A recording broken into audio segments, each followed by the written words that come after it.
ക്രിസ്മസിൻ്റെ ഒഴിച്ചുകൂടാൻ പറ്റാത്തൊരു ഭാഗമാണല്ലോ സാന്റാക്ലോസ്. പക്ഷെ നമ്മുടെ സാന്റയുടെ കഥ എന്താ? ആൻഡ് എപ്പോഴാണ് സാന്റയ്ക്ക് ഈ രൂപം വന്നത്? അപ്പോൾ കഥ തുടങ്ങുന്നത് 4-ാം നൂറ്റാണ്ടിലാണ്. അന്ന് ടർക്കിയിൽ ജീവിച്ചിരുന്ന കുട്ടികളെ ഒത്തിരി സ്നേഹിച്ചിരുന്ന ഒരു കാരുണ്യവാനായ ബിഷപ്പായിരുന്നു സെയിൻറ്റ് നിക്കോളാസ്. പെട്ടെന്ന് തന്നെ മിഡീവൽ യൂറോപ്പിൽ സെയിൻറ്റ് നിക്കോളാസ് കുട്ടികളുടെയും പാവപ്പെട്ടവരുടെയും പ്രിയപ്പെട്ട പുണ്യാളനായി മാറി.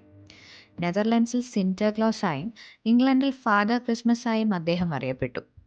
കാലങ്ങൾ കഴിയുന്തോറും സാന്റയുടെ രൂപവും മാറി വന്നു. ചിലയിടത്ത് വണ്ണമുള്ള സാന്റ ആയിരുന്നെങ്കിലും ചിലയിടത്ത് മെലിഞ്ഞ സാന്റ ആയിരുന്നു. ചിലയിടത്ത് ചുമന്ന കുപ്പായമാണെങ്കിൽ ചിലയിടത്ത് പച്ച കുപ്പായമായിരുന്നു. 1850s ഒക്കെ ആയപ്പോൾ സാന്റയുടെ റെഡ് സൂട്ട് ഒരു സ്റ്റാൻഡേർഡായി മാറി. 1866 ഹാർപ്പേഴ്സ് വീക്ക്ലി എന്ന മാഗസീനിൽ തോമസ് നാസ്റ്റ് എന്ന ചിത്രകാരൻ വരച്ച സാന്റയുടെ രൂപം വളരെ പോപ്പുലറായിരുന്നു. ഒരു വണ്ണമുള്ള ചുമന്ന ഡ്രസ്സിട്ട അപ്പൂപ്പനായിട്ടാണ് സാന്റേനെ അതിൽ കാണിച്ചിരുന്നത്. അന്നുണ്ടായിരുന്ന പല പുസ്തകങ്ങളിലും ഈ സാന്റയുടെ രൂപം പബ്ലിഷായി. എന്നാൽ 1931 കൊക്കക്കോളയുടെ ആഡ് ക്യാമ്പയിനിൽ നമ്മുടെ സാന്റ ഒരു തടിച്ച രൂപത്തിൽ ഒരു റെഡ് ഫറുള്ള കോട്ടൊക്കെ ഇട്ട് വന്നതോടെയാണ് അദ്ദേഹത്തിൻ്റെ ഇന്നുള്ള രൂപം പോപ്പുലർ ആകുന്നത്.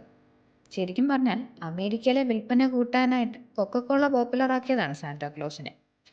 അപ്പോൾ അതാണ് സാന്റയുടെ കഥ. അപ്പോൾ വേറൊരു കഥയായിട്ട് സീ ഓൺ ഡേ 12.